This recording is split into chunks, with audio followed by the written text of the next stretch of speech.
और बात करेंगे खबरों की। लोकसभा चुनाव को लेकर बीजेपी करेगी मंथन। दिल्ली हेडक्वार्टर में बीजेपी की मीटिंग होगी। बीजेपी अध्यक्ष जेपी नड्डा करेंगे मीटिंग की अध्यक्षता। 2024 की तैयारियों को लेकर किया जाएगा मंथन। तो अहम जानकारी आपके साथ साझा कर रहे हैं। दिल्ली बीजेपी हेडक्वार्टर में मीटिंग होगी जिसकी अध्यक्षता जेपी नड्डा करेंगे।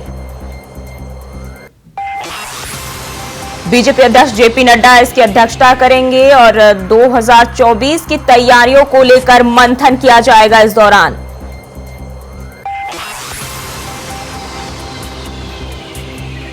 लोकसभा चुनाव को लेकर बीजेपी इस मीटिंग में मंथन करेगी और दिल्ली बीजेपी हेडक्वार्टर में यह बैठक होनी है।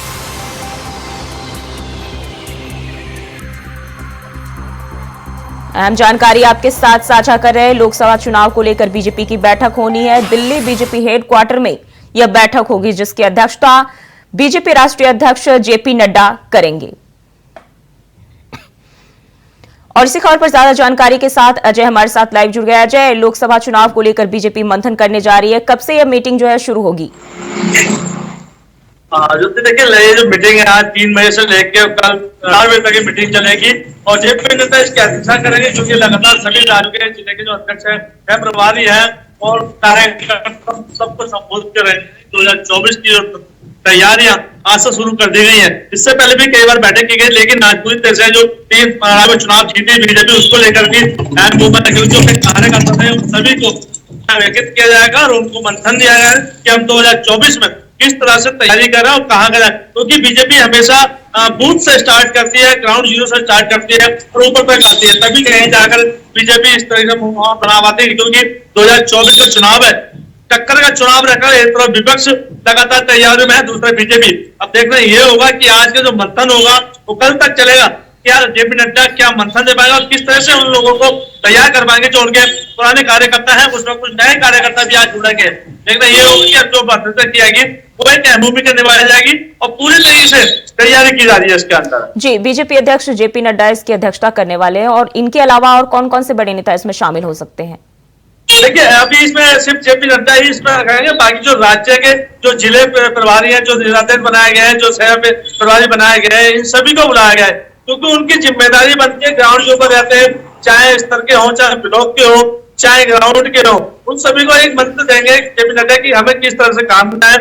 और जो विकास की बात करें, मोदी के 10 साल, उसको एक परामर्श दिया जाएगा कि 10 साल में क्या क्या मोदी सरकार ने किया और लोगों को क्या क्या दिया गया है, उसको लेकर मंथन किया जाएगा। तो उसी ग्राउंड जीरो से जेपी नड्डा करेंगे और कल 4 बजे तक ये मीटिंग, यानी 24 घंटे की मीटिंग चलेगी, संभावना है।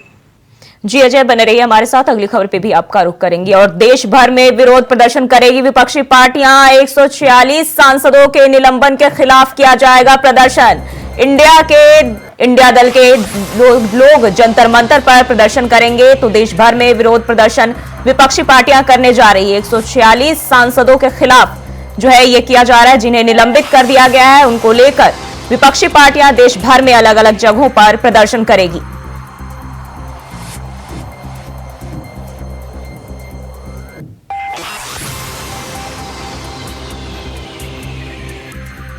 तो देश भर में विरोध प्रदर्शन देखने को मिलेगा। अब देश भर में जो 146 सांसदों को निलंबित किया गया है, उनको लेकर विपक्षी पार्टियां देश भर में अलग अलग जगहों पर जो है प्रदर्शन करने जा रही हैं।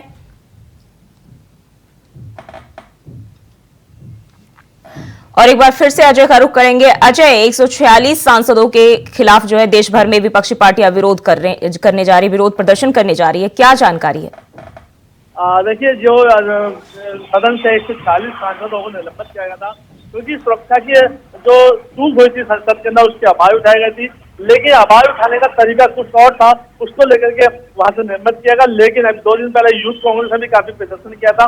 देखिए, आज दिल्ली प्रदेश अध्यक्ष अर्जुन सिंह लवली की अगुवाई में पूरे दिल्ली के अंदर कई राज्यों के अंदर भी इस तरह की जो धरना प्रदर्शन किया जा रहा है, जिसमें कि इसको संबोधित करेंगे मल्लिकार्जुन खड़गे और राहुल गांधी, यानी कि राहुल गांधी भी यहाँ पहुंचेंगे और जो कांग्रेस के अध्यक्ष हैं वो भी यहाँ पहुंचेंगे। यानी कि कहीं ना कहीं विरोध प्रदर्शन बीजेपी के खिलाफ मोर्चा खुला हुआ है। कल बीजेपी ने कांग्रेस के खिलाफ मोर्चा खोला था। तो देखिए, अब आमने सामने की टक्कर की लड़ाई शुरू हो गई है। कि आप हमें कहो, आप हमें कहो। कहीं ना कहीं राजनीति गरमाई हुई है। अब देखना यह होगा कि 2024 में जो मुद्दा रहेगा, या दोनों पार्टियों का सुरक्षा को लेकर के, या जो उपराष्ट्रपति पर टिप्पणी की गई थी उसको लेकर बनी रहेगी। देखने वाली बात है, क्योंकि आज बहुत ज्यादा दिल्ली के अंदर रूट भी चेंज किए जा रहे हैं, क्योंकि काफी संख्या में लोग दिल्ली पहुंचेंगे। क्योंकि अरविंद सिंह लवली ने कहा कि 272 जो विधानसभा है उन सभी से लोगों को कैसे किया जाएगा और बीजेपी के खिलाफ ये मोर्चा खोला जाएगा। जी, इंडिया गठबंधन के सदस्य जो है जंतर मंतर पर धरना प्रदर्शन की बात कर रहे हैं। कौन कौन से नेता इसमें शामिल होंगे और सुरक्षा को लेकर क्या इंतजाम किए गए हैं?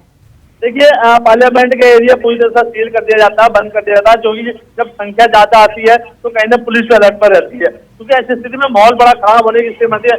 लेकिन जब राहुल गांधी वहां पहुंच रहे हैं, जो सड़कें हैं वो वहां पहुंच रहे हैं और अन्य लोग भी वहां पर पहुंचेंगे, कई मंत्री भी वहां पहुंचेंगे, सांसदों की आने की सूचना है। तो देखिए, माहौल गरमाया, पार्लियामेंट थाना से लेकर और प्रदेश तरफ, इंडिया की तरफ से लेकर पूरा जो रूट है वो बंद कर दिया जाता है, क्योंकि वो सर्कल एरिया होता है। पब्लिक जिस तरह से कांग्रेस के अंदर आती है तो पुलिस को भी मुश्किल हो जाता है उनको संभालना।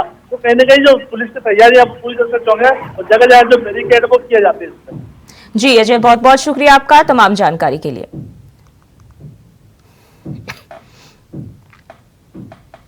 और छत्तीसगढ़ से अहम जानकारी सामने आ रही है। आज 9 विधायक लेंगे शपथ, मंत्री पद की शपथ लेंगे 9 विधायक। बृजमोहन अग्रवाल, राम विचार नेताम लेंगे शपथ। दयाल दास बघेल, केदार कश्यप, ओपी चौधरी, टंकराम वर्मा, श्याम बिहारी जायसवाल, लक्ष्मी रजवाड़े भी शपथ लेंगे। तो अहम जानकारी छत्तीसगढ़ से सामने आ रही है, जहां 9 विधायक मंत्री पद की शपथ लेंगे।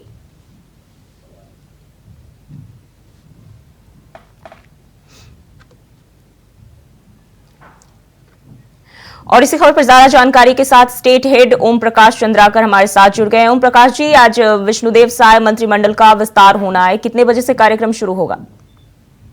देखिए, 11:15 बजे राजभवन में कार्यक्रम होगा। कुल जो 9 विधायक हैं वो मंत्री पद की शपथ लेंगे। अगर बात की जाए तो इससे पहले विष्णुदेव साय और 2 डिप्टी सीएम अरुण साव और विजय शर्मा सहित 3 सदस्यों ने एक बड़े कार्यक्रम के दौरान मंत्रिमंडल की शपथ ली थी। अब 9 जो विधायक हैं वो शपथ ले रहे हैं। जाहिर तौर पे संख्या हो जाएगी 12। फिलहाल एक विधायक और है, एक मंत्रिमंडल का सदस्य और चुना जाना है, जिसको लेकर संशय बना हुआ है और वो अभी फैसला नहीं हुआ है।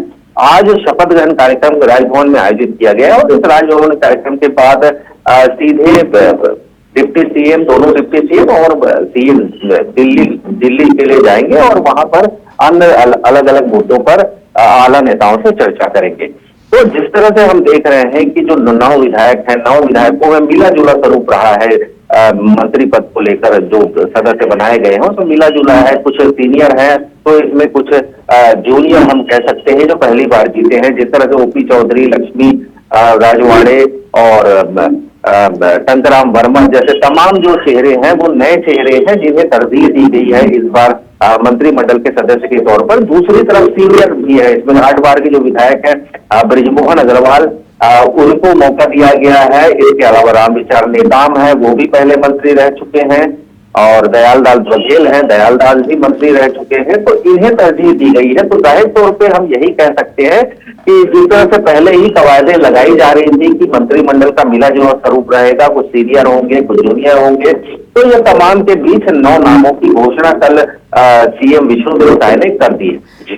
जी, इस बार जो है मंत्री के लिए 9 विधायकों के नाम सामने आए, तो नई सरकार में किस विधायक को कौन सी जिम्मेदारी सौंपी जा सकती है? देखिए, फिलहाल विभागों का बंटवारा जो है वो बाद में होगा। फिलहाल शपथ ली जाएगी मंत्रिमंडल के सदस्य के तौर पर, उसके बाद विभाग जो है उनके बाद में बांटे जाएंगे। इस संबंध में हो सकता है कि आज आलाकमान से चर्चा होगी, क्योंकि विष्णुदेव साय और दोनों डिप्टी सीएम जो है वो छत्तीसगढ़ दिल्ली जा रहे हैं, तो जाहिर तौर पर वहां चर्चा होगी। उसके बाद विभागों का बंटवारा किया जा सकता है।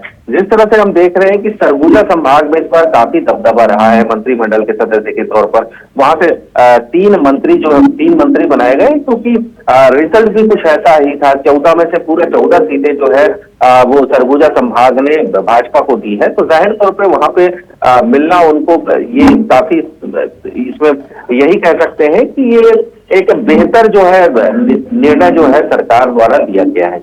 जी, बहुत बहुत शुक्रिया आपका तमाम जानकारी के लिए।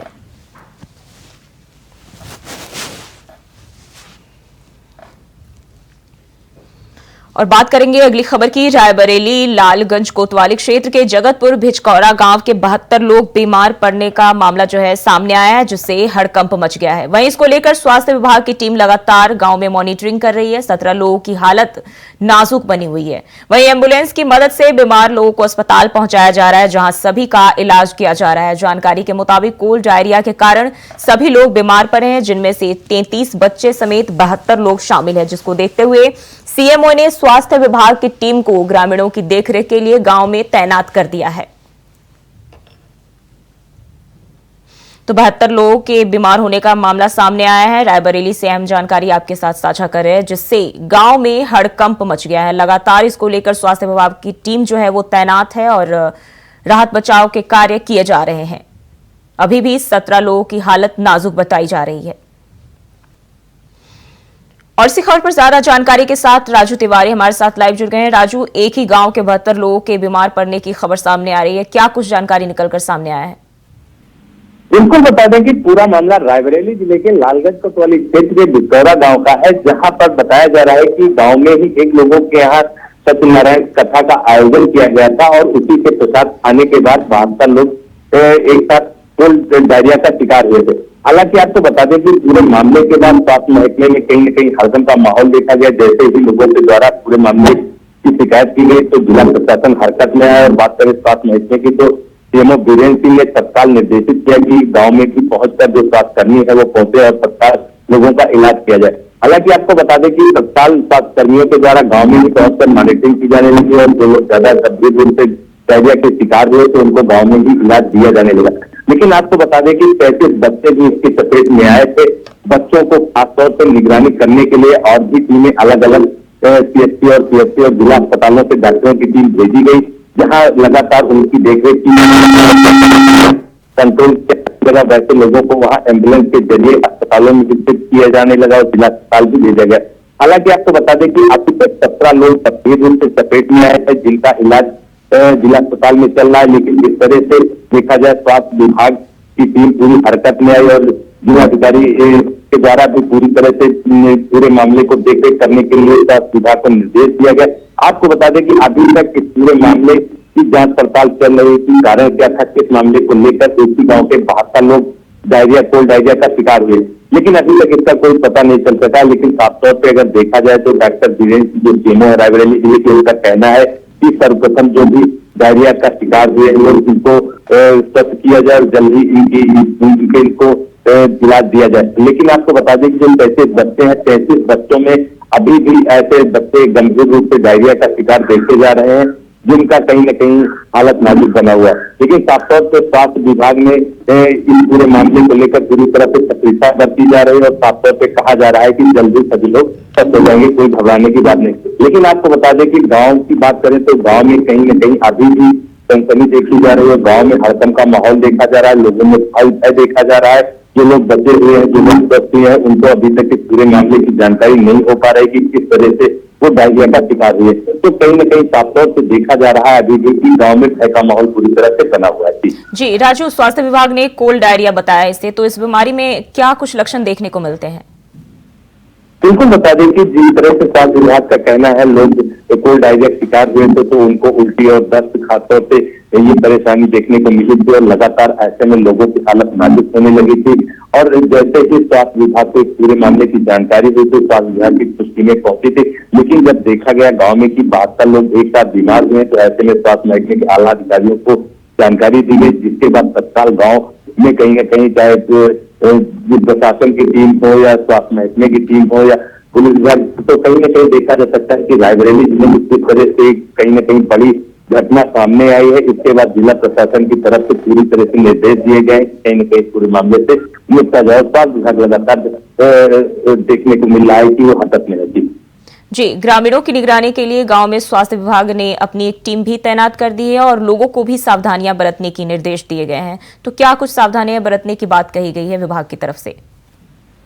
बिल्कुल बता दें कि जिस तरह से स्वास्थ्य विभाग की टीम अभी गांव में मौजूद है और वहां कहीं न कहीं डॉक्टर और फार्मासिस्ट वगैरह ऐसे लोग मौजूद हैं कि कहीं अगर कोई नया व्यक्ति इसकी चपेट में आता है तो उसको तत्काल इलाज दिया जाए और वो इसकी चपेट में ना आ सके, इसके लिए भी लोगों को हिदायत दिया जा रहा है। जैसे कि गर्म पानी पीने के लिए निर्देशित किया गया है और ORS वगैरह जो भी है उनको बंटवाए गए हैं। लोगों को उनमें पीने के लिए पानी में मिलाकर पीने के लिए कहा गया है और भी जो दिशा निर्देश है इससे बचने के लिए उपाय है उनको भी लोगों को बताए गए हैं। जी, बहुत बहुत शुक्रिया आपका तमाम जानकारी के लिए।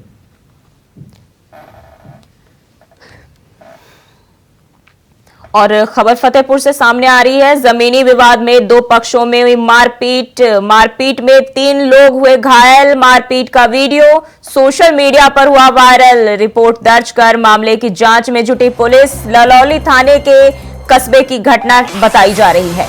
तो मारपीट में 3 लोग घायल हुए जिसका वीडियो सोशल मीडिया पर वायरल हो रहा है। फतेहपुर से खबर सामने आ रही है। रिपोर्ट दर्ज करने के बाद पुलिस मामले की जांच में जुट गई है। तो जमीनी विवाद का मामला बताया जा रहा है जिसको लेकर 2 पक्षों में जमकर मारपीट हो गई। बढ़ते आगे, रायबरेली में अपर सत्र न्यायाधीश अमित कुमार यादव ने फैसला सुनाते हुए बच्चा चोरी करने वाली एक महिला को 5 साल की सजा और 10,000 का जुर्माना लगाया है। जानकारी के मुताबिक 14 मार्च 2019 को जगन्नाथगंज समेरी में रहने वाली एक महिला ने थाने में अपने भतीजे के अपहरण की सूचना दी, जिस पर कार्रवाई करते हुए पुलिस ने आरोपी के पास से देर रात बच्चे को बरामद कर लिया, जिसके बाद लंबी सुनवाई चली और तब जाकर आरोपी महिला को सजा मिल पाई है। आज एक महिला है मैं बिमला बुटियान, जिसका विचारण दौरान आज उसे 5 साल की सजा और 10,000 रुपये जुर्माना हुआ है। इसका जो वाद था वो 118/19 थाना खीरो में लिखाया गया था वादनी फातिमा बानो की तरफ द्वारा। उसमें FIR ये लिखाई गई थी कि उनके भतीजे अहद का जो 10 माह का था उसका अपहरण इसने कर लिया था और इसमें अभियोजन की ओर से 5 गवाह पेश हुए। संपूर्ण विचारण के दौरान बाद आज न्यायालय ने बिमला बुटियान को 5 वर्ष का कारावास और 10,000 रुपये का अर्थदंड की सजा सुनाई है। और फतेहपुर के मलाका मोड़ के पास एक चलती कार में शॉर्ट सर्किट के कारण भीषण आग लग गई, जिससे कार धू धू करके पूरी तरह जलकर खाक हो गई। हालांकि ड्राइवर ने सूझबूझ दिखाते हुए कूदकर अपनी जान बचा ली। दरअसल डैशबोर्ड से धुआं निकलने के बाद अचानक कार में आग लग गई। हालांकि सूचना मिलते ही मौके पर पहुंची फायर ब्रिगेड ने कड़ी मशक्कत के बाद आग पर काबू पा लिया। जानकारी के मुताबिक ड्राइवर बाकरगंज से अपने घर केवई जा रहा था, तभी रास्ते में यह हादसा हो गया।